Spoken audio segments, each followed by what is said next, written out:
Hey guys, welcome to my first official Q&A session on here. So over the years, you guys have left some phenomenal comments and I appreciate that. I thank you all for your support. You guys have been so awesome and you continue to be awesome.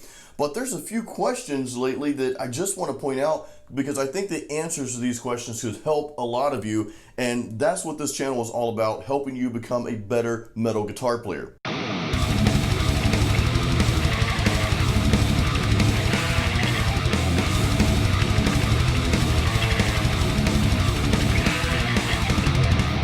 Question comes from Musica's Life 13, and his question is, how is this better than Guitar Rig 5, Amplitude 4, or Easy Mix stuff? A lot of these sound the same. Now, that question came from my recent video, FORTIN NTS, where I did a metal amp sim demo using that amp simulator.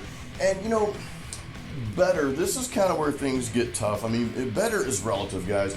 You know, you may play through an amp simulator that you just love, and your best buddy, your bandmate or whatever, may hate it, and you're like, dude, that sucks. I'm like, no, dude, it's great. I love it. So it's really, it really just depends on your taste. Now, I'm not too familiar with two of the products that you mentioned on there. Not too familiar with Guitar Rig or the Easy whatever.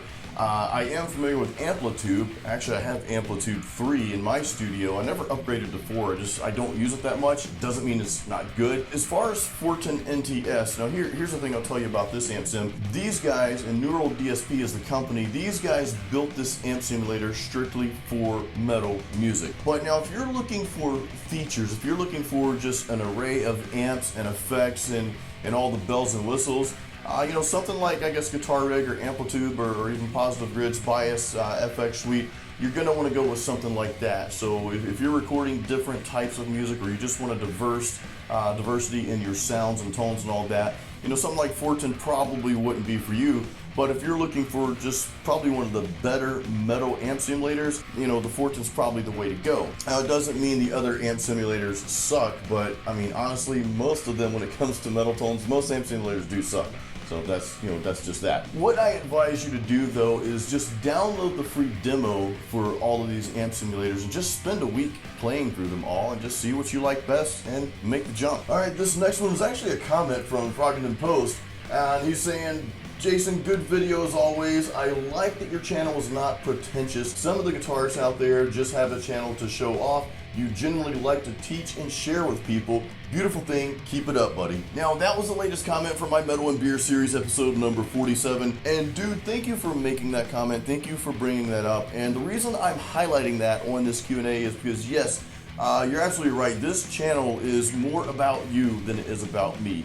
You know, I can sit here and show out and play sweep arpeggios and all kind of fast stuff, and I do that from time to time. Actually, I do it almost every video, but there's a purpose behind it, and that's because I'm showing you something. Again, this channel is about you guys, and my goal is to help you become the best metal guitarist and musician and songwriter that you can possibly be. I get fulfillment out of that. When you guys learn one of my riffs and then I tell you to take it to the next level by adding this or trying that, when you guys come back and tell me, it's like, hey man, your lesson really helped me, or your recording tips really helped me get past that hump, guys, that just makes me ecstatic. I love it. I eat it up. So again, guys, this channel is more about you and really not so much about me. Unless I'm advertising a new album or a new book I put out, or my products like I'm wearing and drinking out of here. But hey, that's how I make my living. Now, this next comment comes from Razor Moen. 7 strings have become so trendy the past 8 years, and a lower tuning competition. No wonder why metal is dead as. Now, this comment was on my video titled, Why I Almost Got Rid of My 7-String Guitar. And you know, I literally almost got rid of it. I almost sold it after having it for several months. You know, the thing about 7-string guitar is it's heavy, you know, or even down tuning, and you have a tendency to just to hang on those heavy notes all the time. And I didn't want to be one of those artists. I didn't want to be one of those people that I merged from playing a lot of thrash metal style riffs and stuff like that, and some, you know, maybe some complex stuff, to I mean, that just gets old. It gets boring after a while, and there's a lot of bands out there that do that. They just play a few super heavy chords, and it's like, okay, you know, every song sounds the same. Now, I've got a lot of 7-string metal riff lessons out there. Actually, there's a playlist. I'll put the link to that in the description of this YouTube video, and I'll try to remember to put it up there somewhere. Or you guys can just go to my playlist section on my channel, and you can see my 7-string playlist, and one thing you'll realize is that none of those are just strictly power chords or just jump, jump, jump. They're all riff-based guitar lessons for 7-string guitar players. And that's one of the things, guys, that I preach, and of course I practice what I preach, just like Testament. Man, what a cool album and cool song that was. That's a song that got me hooked on Testament, and hearing that back like in the either the late 80s, early 90s. But anyway, if you play a 7-string guitar, and I encourage you to get one, I do encourage you, if you haven't made that jump yet, it's an awesome thing. But make sure you don't get away from playing riffs. You know, don't become that robotic drone that's like, okay, let me play the heaviest thing possible. Oh, I can down tune it even further and play even heavier. Don't do that, guys. You know, riff. You know, move those fingers around. So thank you for that comment, dude. I appreciate that. And I hope this helps a lot of you. Alright guys, so here's another question on down tuning. It's from Season Beltran, and he says, how come you never down tune your 7-string? Is it because of the tuning locks, or do you just like to play in standard tuning? Now this came from a recent video, how to play power metal on a 7-string guitar. And you know, actually I welcome these types of questions, guys. I'm kind of going to piggyback a little off the answer I just gave. These are good questions though when it comes to 7-string or down tuning or drop tuning or whatever. And I'm going to tell you why I play a 7-string, and I haven't really revealed this yet. And something I really just kind of hit me recently is like, the reason I bought a 7-string was not to play the heaviest note possible. That was not the reason I got into 7-string guitar playing. I bought a 7-string simply to have more options. Now, if you have a guitar whether it's 6-string or 7-string and you down tune it or drop tune it, that's not giving you more options. You're just playing lower notes. That's it. So I encourage you to use that 7th string as another option. You know, I'm not saying don't drop tune or down tune or whatever. Look, if that's your thing, do it. You know, go for it.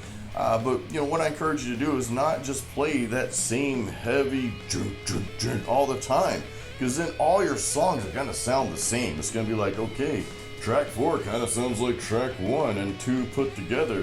Oh, track 8 sounds like track 4, and so on. It's like, oh my God, do something different, you know? Play some riffs.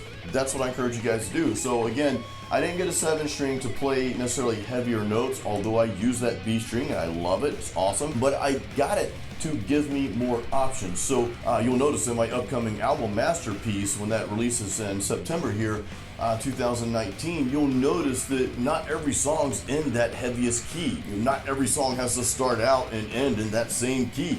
You know, play some stuff in A minor, play some stuff in E minor, play some stuff in C sharp minor, whatever you want to do. I list all minors because, you know, we're metal guitar players and a lot of our stuff is based on those really dark minor keys. You can play everything in minor. That's okay. We're not here for happy metal or anything. Alright guys, so what did you think about today's Q&A? Did this help you? Let me know in the comments. And guys, make sure you subscribe to my channel and then ding that little bell so that you get those notifications every time I release a video. Guys, as always, I appreciate your support. Thanks for being on here. And if you have more questions, leave those in the comments, and just maybe put like hashtag Q&A or Q&A or something like that, and I'll take a look at that, and I'll definitely consider putting that in the next Q&A. So guys, until the next video, as always, keep it metal.